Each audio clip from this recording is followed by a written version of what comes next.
रात के समय कार धक्के खाते हुए रुक गई और उनसे आरव उसमें नीचे उतरा और घड़ी देखी। उस वक्त रात के ठीक 9 बज रहे थे। फिर उसने कार का बोनेट खोला और उसे ठीक करने की कोशिश करने लगा, लेकिन गाड़ी स्टार्ट नहीं हो रही थी। आरव ने मोबाइल से मदद मंगवानी चाही पर उसमें नेटवर्क का नामो निशान नहीं था। फिर उसने गाड़ी की पिछली सीट पर सोई हुई अपनी पत्नी मिताली को आवाज दी, मिताली, अरे ओ मिताली, उठो जल्दी से, हमें आज की रात किसी गेस्ट हाउस या होटल में बितानी होगी क्योंकि गाड़ी खराब हो गई है और अब मैकेनिक के बिना ठीक नहीं होगी।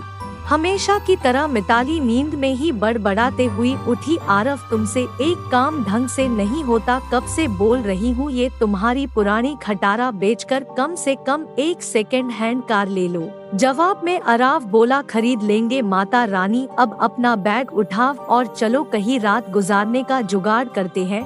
फिर दोनों जंगल की कच्ची सड़क छोड़ के मेन हाईवे पर आ गए। उसी वक्त उन्हें जंगल में दूर कहीं से भेड़ियों के रोने की आवाजें आने लगी। भेड़ियों की आवाजें उस काली रात को और भी डरावना बना रही थी। दोनों लगभग आधा घंटा चलते रहे पर उन्हें ना कोई लिफ्ट मिली और ना कोई होटल। मिताली बोली, आरव, तुम्हारे बेवकूफ दोस्त मिंटू ने ये कौन से वीराने में फार्म हाउस खरीद रखा है। इस बात पर आरव कुछ कहता उससे पहले ही आसमान में जबरदस्त बिजली कड़की। उस आवाज से डरी हुई मिताली आरव के सीने से लिपट गई। उस वक्त आरव के चेहरे पर एक मुस्कान चमक गई थी। तेज बारिश के असर नजर आने लगे थे। तभी चलते चलते बिजली की चमचमाती तेज रोशनी में उन्हें एक पुरानी हवेली दिखाई दी। वह दोनों तेजी से दौड़ते दौड़ते उस हवेली के नजदीक पहुँचे। हवेली गेट पर उन्हें कोई वॉचमैन नजर नहीं आया, इसलिए वह दोनों गेट खोलकर हवेली के मुख्य दरवाजे के पास पहुँचे। दरवाजे पर डोर बेल के नाम पर एक पुरानी रस्सी किसी सांप की तरह लटक रही थी।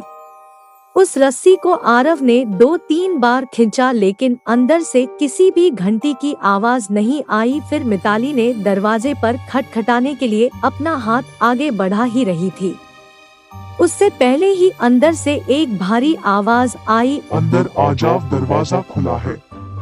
उन दोनों को यह बात अजीब लगी क्योंकि अंदर से किसी भी घंटी की आवाज नहीं आई थी और नहीं उन दोनों ने कोई आवाज की थी।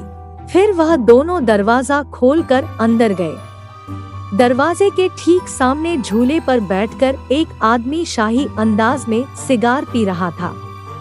उन्हें देखते ही आरव बोला, सर, हम यहाँ से कुछ ही किलोमीटर दूर हमारे दोस्त का फार्म हाउस देखने जा रहे थे, पर बीच रास्ते में हमारी कार खराब हो गई और मदद बुलाने के लिए मोबाइल में नेटवर्क भी नहीं है। क्या हम आपके फोन से एक कॉल कर सकते हैं?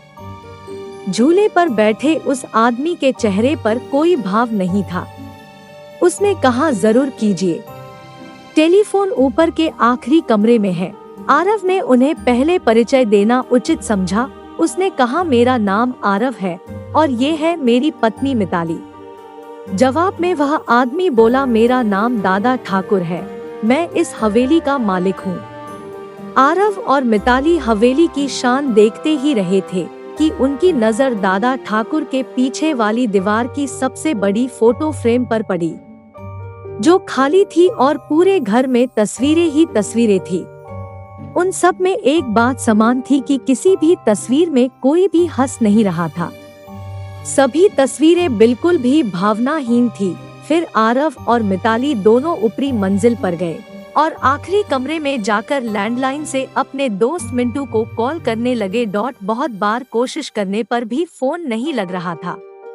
तभी मिताली की नजर उस दीवार पर पड़ी। वहां और एक फोटो फ्रेम टंगी थी, उसमें भी कोई तस्वीर नहीं थी, सिर्फ खाली फ्रेम। उन्हें यह बात थोड़ी अजीब लगी। फिर दोनों नीचे गए और दादा ठाकुर से बोले, आपके लैंडलाइन से फोन नहीं लग रहा है। दादा ठाकुर बोले कि यहाँ की फोन लाइन में हमेशा गड़बड़ी रहती है, दोबारा से प्रयास करें या फिर चाहे तो आज की रात आप दोनों यही रुक जाइए।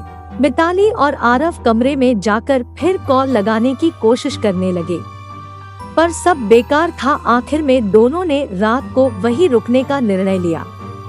बेड पर लेटते ही दोनों की आंख लग गई। रात के ठीक 1 बजे आरव की नींद अचानक से खुल गई और वह एक बार फिर से अपने दोस्त को फोन लगाने लगा, लेकिन उस वक्त फोन पूरी तरह डेड था।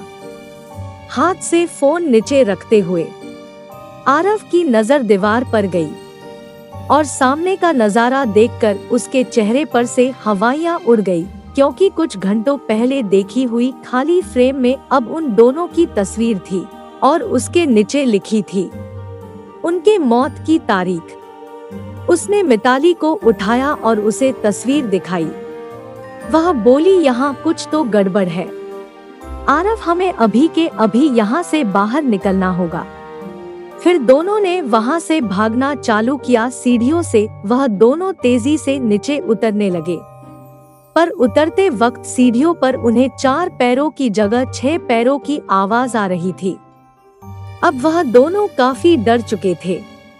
कुछ भी करके उन्हें बस दरवाजा खोल के बाहर भागना था, पर दरवाजे के पास पहुंचने के बाद जब दोनों ने उसे खोलने की कोशिश की, पर उनकी कोशिश नाकाम रही, क्योंकि दरवाजा किसी ने बाहर से बंद कर दिया था और अब वह दोनों उस भुतहा हवेली में कैद हो चुके थे। आरव और मिताली दरवाजा पिट रहे थे, मदद के लिए चिल्ला रहे थे। उसी वक्त बदकिस्मती से बिजली चली गई और मौत ने अंधेरे की चादर से सब कुछ ढक लिया और चारों तरफ शमशान का सन्नाटा फैल गया। मिताली अपने कांपते हाथों से मोबाइल टॉर्च चालू करने लगी। जैसे ही उसने टॉर्च चालू की, उसकी रोशनी सबसे पहले सामने वाली उस बड़ी से फोटो फ्रेम पर पड़ी, जिसे फ्रेम को आते वक्त दोनों ने खाली देखा था। उस खाली फोटो फ्रेम में अब झूले पर बैठे दादा ठाकुर की तस्वीर शैतानी मुस्कान दे रहे थे और अगले ही पल दादा ठाकुर तस्वीर से धीरे धीरे गायब होने लगे और उसके नीचे रखा हुआ झूला बिना हवा के ही झूलने लगा। उस भयानक मंजर को देखकर मिताली की गला बैठ गई और आरव बस बेसुध देखता ही रहा।